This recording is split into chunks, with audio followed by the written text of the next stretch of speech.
What if the most powerful leadership skill you could ever master isn't persuasion, strategy, or dominance, but just a simple way of listening? Most arguments don't start with logic, they start with emotion. If you have ever been in an argument that has spiraled or tried to win a conversation and just lost connection or felt just misunderstood and struggled to understand someone else, this conversation with my guest Doug Noll is going to shift how you see communication forever.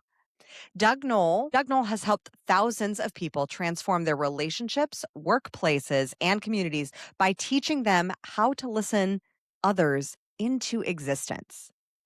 Let that land for a second. This is not listening to respond. This is not listening to correct or be right. This is not listening to dominate the conversation, but to listen in a way that de escalates, that names emotions, that dissolves conflict, and that actually generates and creates empathy within both parties. Doug is a master de escalation expert, teacher, and author of the upcoming book, Empathy Leadership, soon to be released in September 2026 with Simon and Schuster. He is working toward broad recognition of an idea that feels incredibly simple and that is quite transformational because, as Einstein said, simplicity is the mother of invention. If we can learn to name emotions and listen deeply, we can stop fights before they even start. This is a conversation for parents. This is a conversation for business owners. If you have ever dealt with a disgruntled customer, this is for leaders who are dealing with navigating teams and different team dynamics. He also invites you to join the De-Escalate Academy, where you can learn for free how to listen and name emotions effectively. I am your host, Kimberly Spencer, certified high performance coach and master visibility strategist and the communication queen, here to help leaders build legacies that are rooted in clarity, courage, and emotional intelligence. This is the Crown Yourself podcast that exists to elevate conscious leaders, not just through strategy, but through integration and embodiment. So if you love this episode, if you're tuning in, if you're like, oh my God, I need to hear this conversation to learn how to better speak to my kids, my customers, and my team, then click the subscribe so you never miss an episode with my amazing guest. And now I would like to introduce you to our amazing guest, Doug Noll. Welcome, Doug, to the Crown Yourself Kim, podcast. it's so great to see you again. I mean, thanks for having me on. I was recently on Doug's, and I say recently, but that was like 2 years ago. I was on Listening with It was a Leaders. while ago. Yeah, that was a while ago. But we've had several of our clients come on your podcast, Yeah, and it's you really focus on the power of listening. correct. How do people listen wrong? You know, we're taught how to listen for content. As children, we're taught to listen to obey. We're taught to listen to gather information. But we're really never taught how to listen other people into existence. We're never taught how to listen to emotions rather than to words.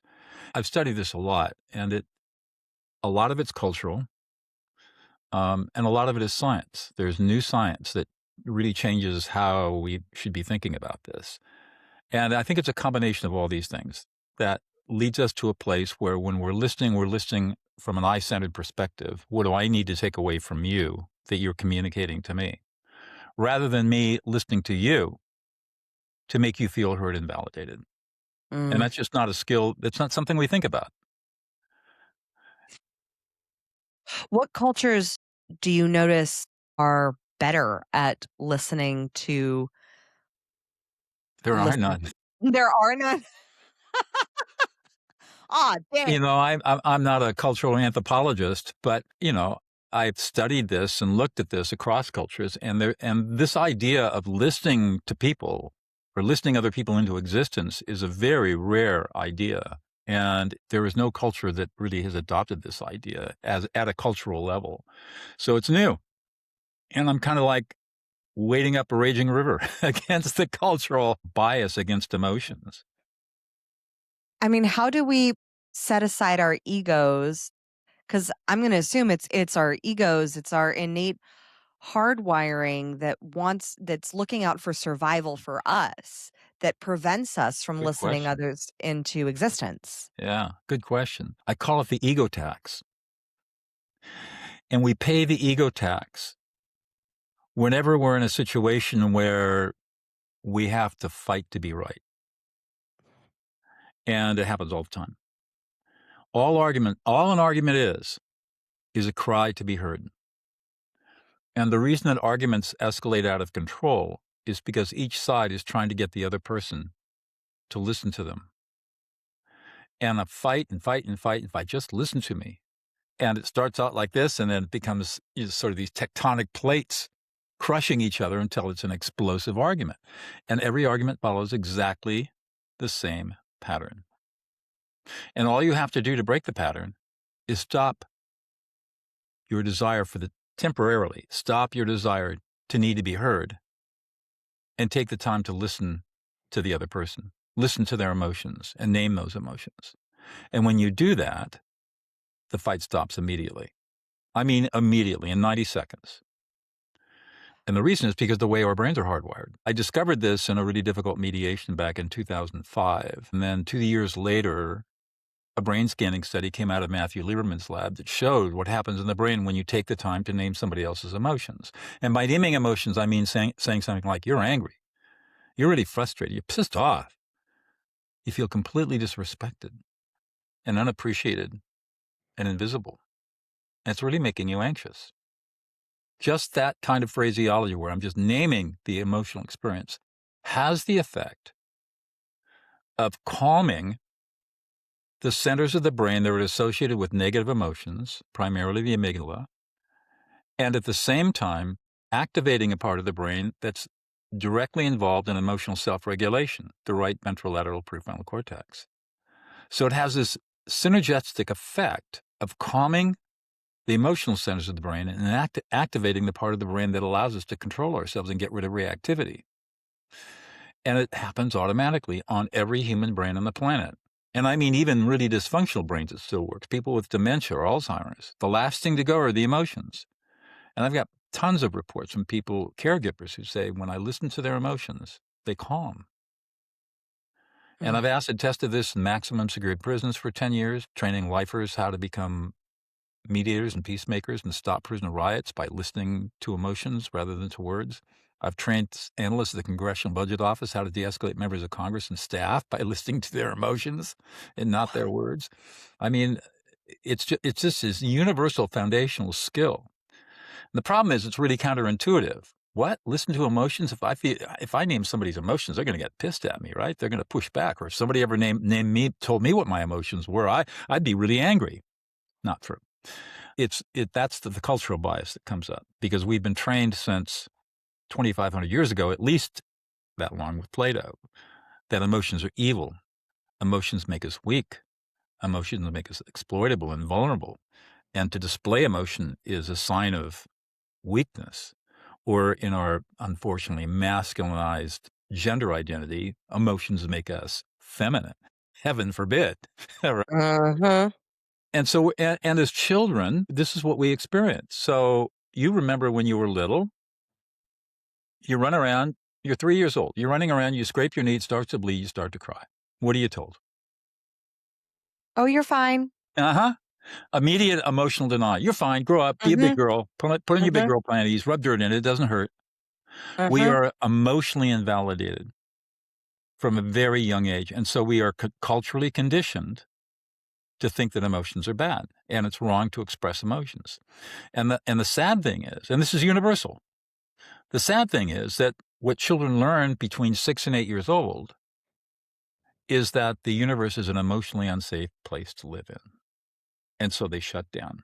And now they learn how to present on the outside a happy, well-balanced child because they know they have to play act that in order to survive. But underneath, they're lonely and scared and afraid of their own emotions because their experience is that when they feel emotions and express them, they get shut down hard, fast by their parents.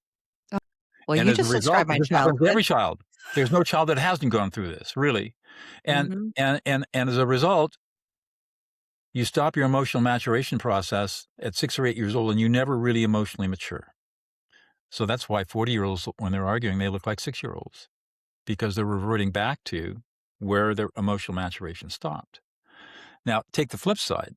Imagine being 3 years old, and you fall down and you skin your knee, and your mother or your father comes up to you and says, "Oh, Kimmy, you hurt. You're scared. You're embarrassed." And you feel kind of stupid and a little bit of shame, and it hurts, and you're a little angry at yourself. That's a very different response than Mhm. saying, "Suck it up." And what the research shows that if you use that kind of response where you're actually validating what the child is feeling, by the time they're 12, they're 2 academic levels ahead of their peers, and they have the emotional maturity of a normal 21-year-old.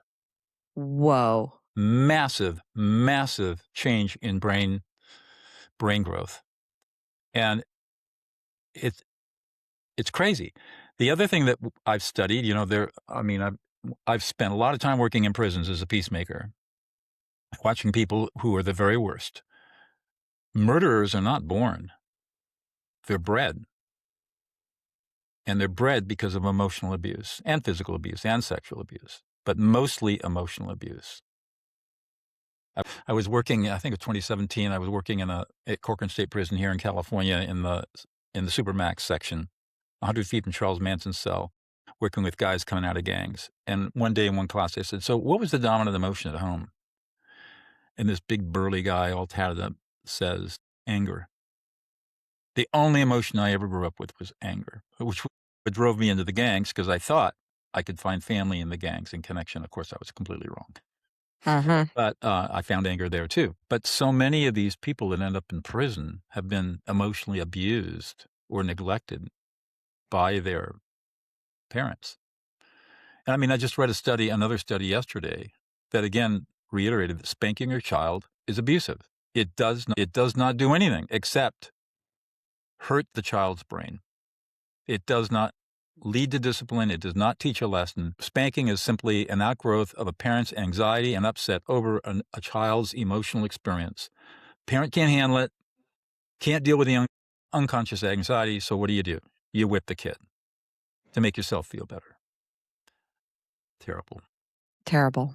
It reminds me of I learned how to experience emotion through studying Meisner acting.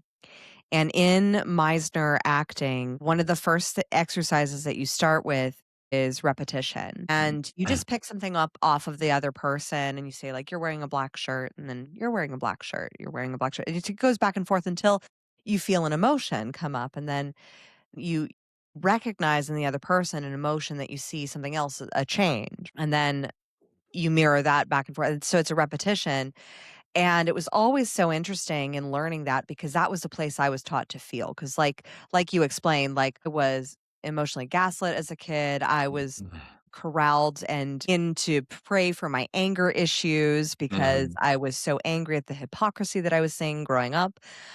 For those who have been listening to this podcast for a while, grew up in an addict home where I saw a lot of hypocrisy with addiction and a fundamentalist religion. And in that experience, I shut down my emotions and I had developed a 10-year battle with an eating disorder where I shoved my emotions down Mhm. through the form of food and then eventually threw them up. And it was through learning acting where I actually was taught to be human again, where I got to feel, because the whole basis of Meisner is um, living truthfully under imaginary circumstances. Well, that's the foundation of manifestation. That's the foundation of Right. creation. That's the foundation of building anything. You have a vision, you have a business, you have an idea, and you then create it. You write the book on it, you build a business around it, you build a course around it. But it was the basis of learning how to feel and actually being witnessed and someone saying, "You're angry," and being able to pick up on that and being able to start picking up on cues and saying, "Yeah, I'm angry. Oh, I'm sad too. That's right. I have all of these emotions and I'm actually allowed to have them." And it reminds me of the book that my husband and I practice, which is No Drama Discipline, where the first thing that we recognize within our kids is like, "Oh, you're having big feelings." And, "Oh, you're feeling angry. Oh, you're feeling Perfect. sad." And we do our best to recognize the feelings first and just to not shame it, to just recognize what it is. But I love you've taken it a step further. And it's not just saying, oh, you're experiencing big feelings. It's like, let's label all of them. And it reminds me of a study, I'm sure you've seen it, that is about the emotional vocabulary of Mhm. inmates and lower Eliminated. income families, that it's like there is no gradients between anger, annoyance, peeved. It literally is from 0 to 10 That's right. versus what are all like, how can we widen our emotional vocabulary and how does that serve us in our leadership roles? Right. Emotional you're talking about a concept of known as emotional categorization and emotional granularization, and it's not only people in prison. I mean, Brené Brown talks about a study in her book, Atlas of the Heart. 7,000 people asked about what are the emotions they experience on a daily basis, and they could only name 4: happy, sad, glad, happy, sad, mad, pissed off, and that was it. And they're the condition is called alexithymia. It's the inability to feel and name your own emotion, and it's a subclinical condition that's associated with a lot of different disorders, but it comes because of what you very eloquently described in your childhood. It comes from this kind of abuse where we're not really as children, we're not taught to develop an emotional vocabulary. Here's the thing that people don't understand. We are not born with emotion. We have to create emotions. Emotions are cognitive constructs that we start developing at around 18 months of age. And if that process is shut down, as it usually is, we are never able to build an emotional vocabulary, which means we have low emotional intelligence, we have high reactivity, we associate much stronger with negative emotion than positive emotion, and we're extraordinarily uncomfortable in the presence of other people's emotions. And so you can just see how this perpetuates generation after generation. The good news is that it can all change, and it doesn't matter where you are in your life. Your brain is plastic enough, it is malleable enough that it can Mhm. learn these skills and completely change the way you are. Let me tell you a story. This is a story I tell often about my first revelation in prison. My colleague Laurel Crawford and I started the Prison Peace Project in 2000. We actually got a letter from an inmate serving a life sentence without possibility of parole in the largest, most violent women's prison in the world. And she wrote and asked if we could come in and teach the lifers how to stop the prison violence. We said yes. It took us 8 months to get in, but we finally got in. And the first thing we teach the first thing we teach in our prison curriculum, which is now international, is how to listen to and name emotions, affect labeling. So we come in the 5th week of training, and there's this woman, Sarah, sitting in the corner, and she's quietly sobbing. Very unusual behavior. Uh, and so we walk over, and Laurel kneels next to her and says, "Sarah, what's going on?" And Sarah tells us his story. He says, "I am serving a 25 to life sentence, DUI, homicide. As a drunk driver, I killed a family of 4. When I came to prison, I had to give up my 3-year-old son to my sister to raise, and I've written him every single week for the last 18 years. He's never visited, he's never called me, he's never written back. The only way I know how he's doing is through his aunt, my sister, who I talk to every week. Last week, I decided to write a different kind of a letter, and I thought about all the feelings he must have been experienced over 21 years in his life. Anger, frustration, rage, abandonment, fear, shame, humiliation, embarrassment, disconnection, sadness, grief, betrayal, rejection, feeling unloved and unlovable. And I wrote him a letter, and I labeled all of those emotions that he must have been experiencing in the letter. Today, for the first time in 18 years, I got a letter back from him. And at the end of the letter, he said, "Mom, I love you. I'm bringing my girlfriend, and we're going to come visit you in 3 weeks." And she was holding the letter with its tear stained, and she had her thumb over the word love, like she was holding on to that word like she couldn't believe it was real. And that's when it hit me, what we were doing. It's amazing. I mean, being able to have that level of impact. I mean, for me, that tugs at my mama heartstrings Yeah. of not being able to have the emotional vocabulary or the equipment, in essence, the tools to name emotions and the power that can come from just recognition. I have a lot of clients that come to me for visibility strategy and high performance in their business, and they want to be seen and get their voices out into the world, whether it's on podcasts or building their brand. And a big part of that is not just the vulnerability of sharing your story, but allowing for that emotional through line in essence That's to right. carry its weight and to be present with the feelings that come up, as uncomfortable as some of them are, especially if it's shame and guilt, and especially when I'm working with like high level founders that they don't want to share, the business trials that they've had that they feel Right. guilty or ashamed of. They want to show the highlight reel because God forbid we show that we're actually Human. imperfect humans and make mistakes. And I think just seeing that this emotional vocabulary, it goes from prisons to high performers. That's right. When you are working in a business setting, how do you see this work with Yeah. dealing with emotions and with being able to language emotions more adeptly play out in teams? It's no different than prisons. It is absolutely phenomenal how it works. My fifth book that's coming out in Spanish is called Empathy Leadership, and it's really about empathy. But the problem, what I've discovered is that empathy is a bad word in leadership. I cite studies that show that 70% of all CEOs think that empathy makes them weak. And the common complaint is, yeah, we did empathy training, it didn't work here. And that's because people don't understand what empathy is. Have you noticed that that is a more gendered study? Is it more men that No, think it than was it women? It's was it women as was well? yeah. Well, what's really interesting is there's another study that studied 15,000 emerging leaders, both men and women, and found that empathy was the single most crucial indicator of leadership success. So we Mm. have this empathy paradox. We have 72% of CEOs saying empathy makes them weak. And we have another study that says, yeah, but empathy is what's going to make you successful. Everything you want in your leadership stems from empathy. And the problem is it's a definitional problem. People don't understand what empathy really is. When you talk to people, well, tell me what empathy is. They'll say something like walk a mile in the other person's shoes, or I feel what they feel, or basically those are the two basic ideas. I'm able to feel what other people are feeling. The problem is that when you define empathy that way, it's self-centered. It's inside yourself. It's your experience of another person's emotions. And that does us no good. It's useless. The real definition of empathy, cognitive empathy, is the learned ability to read and name another person's emotional experience, called affect labeling in neuroscience terms. And when you engage in affect labeling, you are telling another person what they're feeling from their frame of reference, not your frame of reference. So it's a very you-oriented practice. And the thing is that it doesn't matter who you are. One of the biggest needs you have as a human being and I have as a human being is to be heard and validated.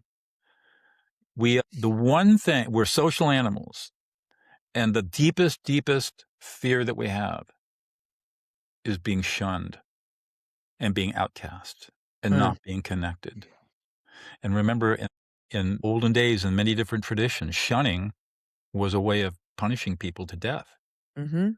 Biological Biological disconnection. disconnection and lack That's of a right. plot And, for and protection. so the flip of that is to connect with people by naming what they're feeling. And I already talked about the science behind this. So in a leadership situation, just a simple shift of mindset on how you're going to respond to anger, upset, distress, anxiety, fear, maybe shame, humiliation, embarrassment, maybe sadness and grief, maybe at a deep level of rejection, betrayal, is as a leader, you can name those emotions. Now, I got to qualify this a little bit and saying we got to use discernment when we Mhm. do this, because when you start naming emotions this way, it does create an intimacy, and it does require in the beginning, until you get used to it, it requires a certain amount of courage and vulnerability on the part of the listener. But as a leader, if you start learning how and when to name emotions in a group setting and in an individual setting, you start to see the transformations occur. and people calm down, they settle. No matter how upset they are, they start to settle, they calm, and their deliberative thinking process comes back online. I don't use the term rationality because I don't think in my personal and professional opinion as a lawyer, there is no such thing as rationality. It's a Mhm. myth. We are emotional beings, and we will respond to emotional labeling when it's appropriate, and we will calm down, and we'll start to think again, and we'll start to be productive and process. I would assume that a level of self-awareness on behalf of the listener also has to be Yes, instated. yes, but here's the good news. You don't have to be very self-aware to start this. You just have to understand what emotional data is. Emotions are Mm. data, just like numbers on a spreadsheet. And once you start understanding what the emotional data field looks like, and that's what I teach, then it becomes very easy. And just as we saw in prisons with people who are serving life sentences, the most unemotionally intelligent people you can possibly think about, they became highly emotionally intelligent. And here in California, we've had over 800 of our students who are serving life sentences released on parole, and not one of them has reoffended. Not one. And because they're emotionally intelligent people. And how do they develop that emotional intelligence? Simply by naming other people's emotions. The more I name your emotions and label your emotions, the more self-aware I become of my own emotions. And then I start learning how to name my own emotions, which again causes me to settle down so I don't get reactive anymore. All I have to do is say, I'm pissed, I'm angry, I'm frustrated, I'm anxious and scared. Mhm. And you can even do it silently. It has this settling effect. And that's how you develop the emotional self awareness. For leaders, when I'm working with leaders and teams, typically I see this result in 8 to 10 weeks of work. It's fast because our brains are hardwired for it. And once we give ourselves permission to engage in this practice, our lives change forever. Imagine never having a fight or argument again with anybody in your family. Not your spouse, not your partner, not your parents, not your siblings, not your children. Never, never have a fight or argument again. That's the experience that people have with this. Yeah. Because I you mean, know yeah, just in witnessing my own kids and just being able to label some emotions and just acknowledge the big feelings that they have, what do they it shifts them. that's It right, they calms settle. them. That's They exactly settle. right. It's that like we're not a family that has like the explosive, That's right. massive tantrums like I used to have. But I do believe that it comes from the fact that we recognize and There you go. validate emotional experiences rather than saying, "Oh, you shouldn't be feeling that," or That's shaming it. And the reason why I asked around the level of self-awareness with the leader, because I have worked with adults where addressing their emotions or saying, "You seem like you're feeling angry." "I'm not angry." And it's a disconnection from their own experience of the emotion. that's right. So let me let's pause there. That happens. Mhm. Where you say, "Boy, you're really angry." "No, I'm not angry." "You're not angry, you're frustrated." "Yeah, I'm frustrated." And you're really annoyed and irritated. "Yeah." And you feel disrespected and nobody's listening to you. "Yeah." And it really pisses you off. "Yeah." That's what happens every single time. Okay, so why the pushback and then why the big yeah? Because they're so reactive. The right ventral lateral prefrontal cortex is completely shut down. So they can't process this emotion at all. And they're completely reactive and they don't have the capacity, the neurological capacity to process that emotion when you say you're angry. So they push back. And then you just keep labeling and labeling and labeling and you circle back to anger, saying you're really angry, you're really pissed off. And now they're ready to process it. It clicks and they feel the big yeah is somebody finally hears me. So we can't worry about the pushback. We just Mhm. have to recognize they're just not quite there ready yet. They will be in about 30 seconds, but right now they're just not quite ready to deal with that anger. And so you just keep going.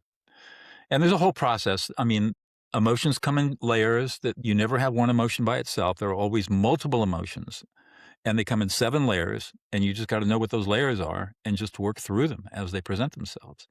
But that's a classic example of how people process and that they can't process. Is that because those emotions were shut down in childhood? Absolutely. And so there's no vocabulary. So, I mean, especially for parents, like, we have a lot of parents that listen to this podcast, and I hope this is opening your eyes as much as it is mine to widen the emotional vocabulary. Like, we have in our on our wall, what's called a mood elevator. Oh, there you go. And there was one time where mommy was dealing with some postpartum, and I was Uh-oh. not doing too well.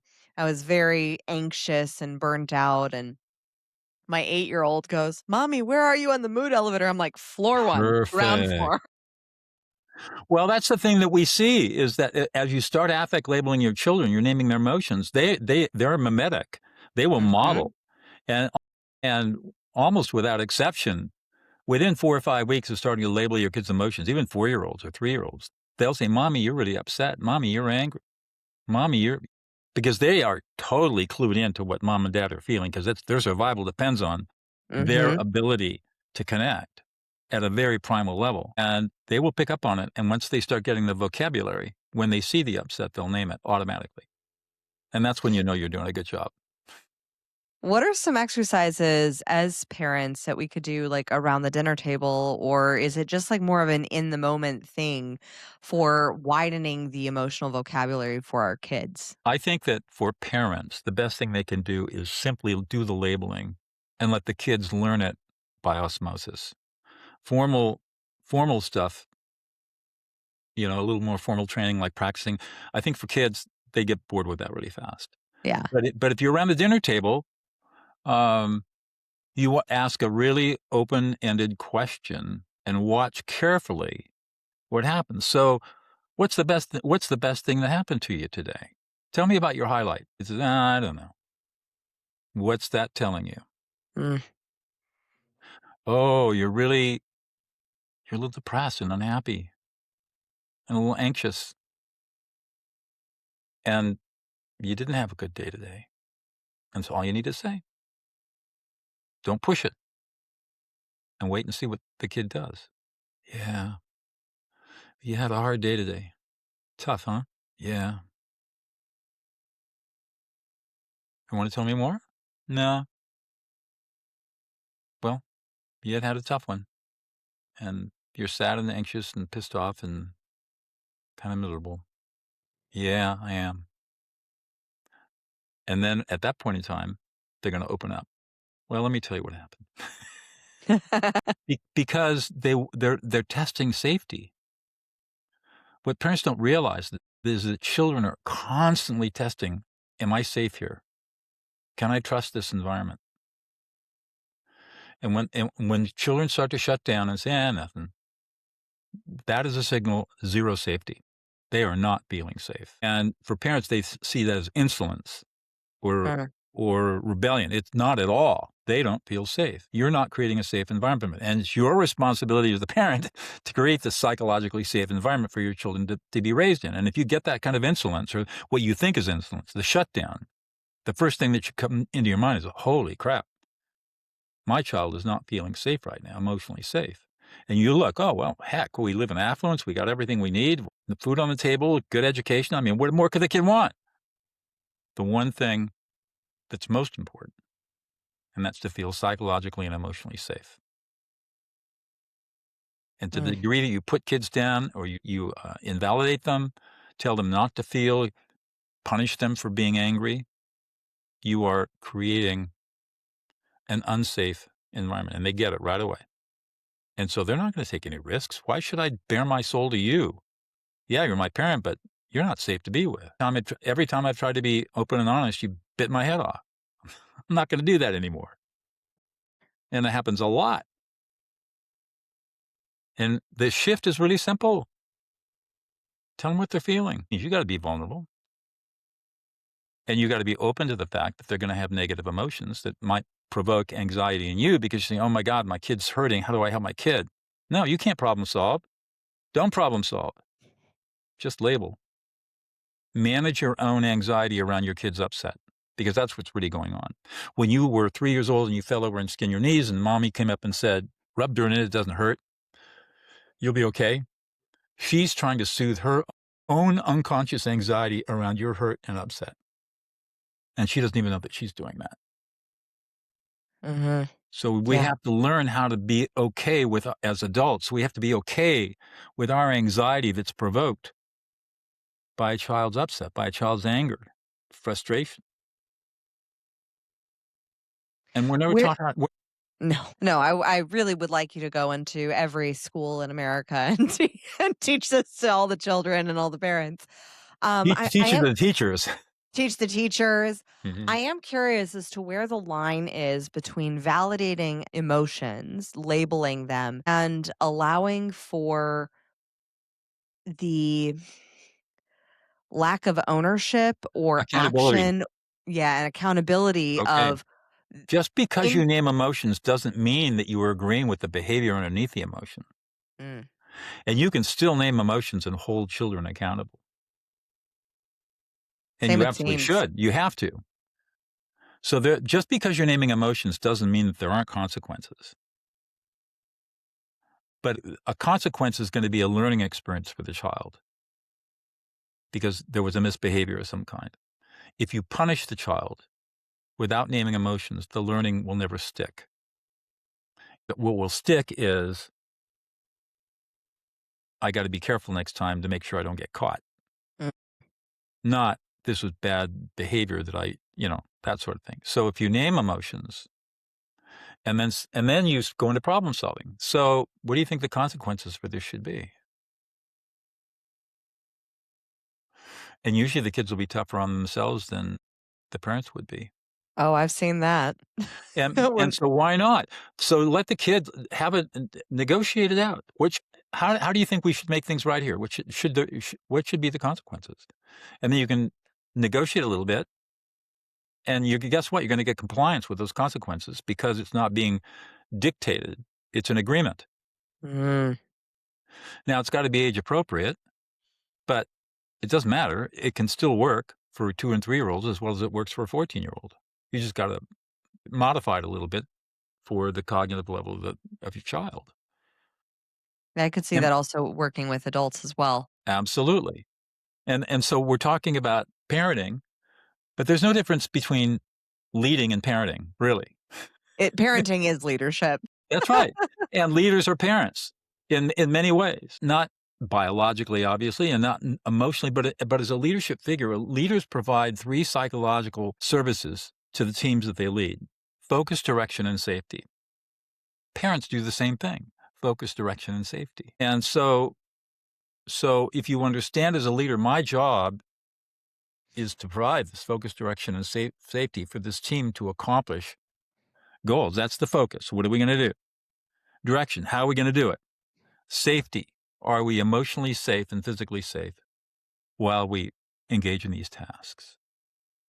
And of course, all the research shows from Amy Edmondson and everybody else that when you create a psychological safety, your team just excels Mhm. and the toxicity disappears. And again, the only way you can really create emotional psychological safety is by being okay with emotions and naming them on the team.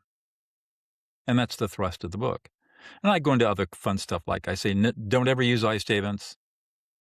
Don't use active listening. Active listening never worked. It never has worked, never will work. Same thing with nonviolent communication. Doesn't work, never will work. Don't do it. If you learned it, forget it. Throw it out the And window. I put all the science in there to show it's, the first 3 or 4 chapters are pretty heavy on the science to show that what I'm talking about is not just Doug Noll, lawyer turned peacemaker opinion. It's grounded. I come to these conclusions based on, 25 years of field observations as a mediator, peacemaker, and trainer and teacher and author, and the science that supports all this stuff. And there's a ton of science out there that supports everything that I've been talking about, Mhm. and no science that refutes it.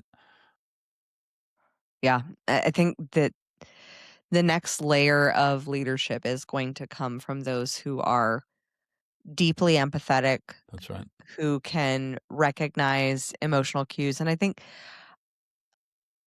sometimes, I mean, I know that there are cultural paradigms that see emotions as being feminine or weak, but I have seen that emotional labor is true strength of being able to recognize that and be with someone in the witnessing That's process right. of witnessing their grief or their sadness or their Or their frustration. happiness and joy. Or their joy as Right. well. I mean, especially with women, I see a lot of more of our female clients than male clients. I see the fear of outshining, the fear of is showing too muchness, the Yeah. showing too much joy, showing too much success. And we can go back, trace that back to generational wounds or cultural Oh, wounds. But sure. ultimately, how can we experience more joy? How can Yeah, we honor as a that's culture right. building more joy into our emotional ecosystem? To the point of the feminization of emotions, look at me. I'm 75 years old. I'm a secondary black belt, a Tai Chi master. I've got more accomplishments, more awards, more recognitions than somebody could earn in 6 lifetimes. Do I look weak and feminine? No. Don't mess with me, right? And I am out here advocating that these are the skills that make you human. These are the skills that give you power. These are the skills that give you command authority, not the other way. And, people talk about soft skills. What most people don't know is the term soft skills was coined by the U.S. Army Training Command in 1971 to describe skills that gave the battle space commander control over what was going on, as opposed to hard skills, which is shooting a rifle or driving a tank. And the Army recognized after Vietnam that it was far more important to have soft skills, emotional intelligence, to lead in combat than anything else. And the Army, the whole military, U.S. military, spends an inordinate amount of time and money training people how to be leaders through emotional intelligence. Most people don't know that. And they hear this term soft skills and they, ugh, soft skills, ugh, go away, icky, touchy-feely, kumbaya. No, no, not at all. And part of what I have seen so many transformations in so many lives, that tens of thousands of lives, that I'm on a mission to teach people what this is all about because it will change your life forever. And it's not hard to do. You just got to have the mindset to do it. And then everything changes. Mm. Like Sarah and her son in prison. That was just the first example, the first story of hundreds. And that's my mission. And the reason that I wrote the book is because I'm at a place in my life where I want this idea to spread like wildfire. The only way I can do that is to try to teach people who have the ability to influence a lot of other people how to do it, leverage. So I thought if I can reach out to leaders, and maybe I only reach 10% of the leaders in the country or in North America, maybe only 10% pick up on this idea, but each of them is able to influence another 10 or 15 or 20 people. And then it starts to spread. That's how we have effect. And that's what I'm trying to do here. Because I What think that if people start listening this way, a lot of problems start to solve themselves. if you were to see a systemic change in one industry in particular that you think needs it the most, what industry do you feel you would love to see this change start at? That's a great question. The first thing that comes to mind is tech, which is broad and encompassing. And the reason that I picked that out is because a lot of people go into engineering and they go into tech because they want to avoid the messiness of emotions. They like engineering, it's precise, It's predictable. safe Human in the beings are not mind. precise and predictable. And I think that is the opposite attitude. I think humans are very predictable. I think emotions are very predictable. The problem is you just haven't learned the code. You haven't learned how to look at emotions as data, and you haven't learned how to respond and use that data appropriately. So to you, it looks like a big, hairy, complicated mess. Chaos queen, right? Where you had it in your mug there. Chaos coordinator. Chaos coordinator. There you go. That's what when people look at emotions, especially in tech, they're thinking of chaos, Mhm. unpredictability, messiness, ugliness, anxiety, not feeling good about this stuff. And my thinking is not true. Take the same skills you've developed in engineering and let's apply it to human engineering. And let me show you how to look at emotions as data and then the skills that you use to work with that data so that you get the result you're looking for, which is calm, productive, trusting people who feel safe, and they'll follow you anywhere. And when you get that going, then you start to see the major transformations. Another aspect of this is, I mean, we live in a horribly polarized society, politically polarized society right now. This is not Mhm. going to change from Washington, D.C. Those Uh-uh. people gain power by dividing the country. But what if in our communities we could listen to each other into existence? I'm not saying agree, but we could listen and hear each other and validate each other's emotions, because you could have a radically different political belief than I. But if you feel heard by me and I feel heard by you, first of all, we discover that we have more in common than we have in difference, and those differences are just not that important. And I can let you have your whatever beliefs you have, and you can let me have my beliefs. We're hearing each other, we're listening to each other, we're validating each other, and we feel a brotherhood or a sisterhood because we're connected. And the differences just aren't that important. And I believe we can do this at the community level. And that's Mhm. another reason why I'm so passionate about this stuff. Yeah, I think we could do this with kids for sure. We're going to start with I've worked in schools and I've seen the transformations occur. Not only just the teachers and administrators, but I mean, in the way they work with the kids, but in terms of themselves and their own lives, because they all have the same experience that you've had and I've had as Mhm. children, and they've all been abused. I'll never forget. I mean, the whole idea of listening to someone into existence came as a result of I was doing a training in a middle school, and I was teaching middle school teachers how to conduct listening circles to connect, to create community in our classrooms. And we did one, and in the circle was a school administrator, a superintendent, assistant superintendent, probably in her late 30s. And when we were all done, she started crying. And what's going on? And she said, that's the first time somebody's listened to me in my entire life. I've always been invisible professionally and in all of my relationships. I've always been invisible. No one's ever seen me. Today is the first time in my life that I felt like I was listened into existence. That's where the phrase came from. And we just sat there and held space for her to feel that. And it happens every time. Like it's like magic, but it's not magic. I mean, it's pure biology, neurobiology. Mhm. Doug, you have flipped visibility on its head with this emotional strategy of just truly being able to witness, see, hear, and validate someone's experience.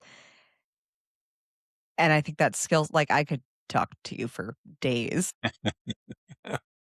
and then go off and change the world with you. Like, I am on the bandwagon, There like, you go. waving the flag for more empathetic leadership, for being able to learn how to listen and label emotions and have the gradients of all of the like, because I love language and I love words, and so being able to have the emotional vocabulary that's beyond 4 words is allows for such a much more beautiful range of expression, and B, for the power of the next generation and the layers of the leadership that is required for the next generation and the kids that are being born into this world, they are highly emotionally attuned, more so than I have seen in other areas. And these kids are desirous of an emotional That's right. vocabulary that allows them to feel witnessed. That's right. When tell us more about your book that's coming out in September.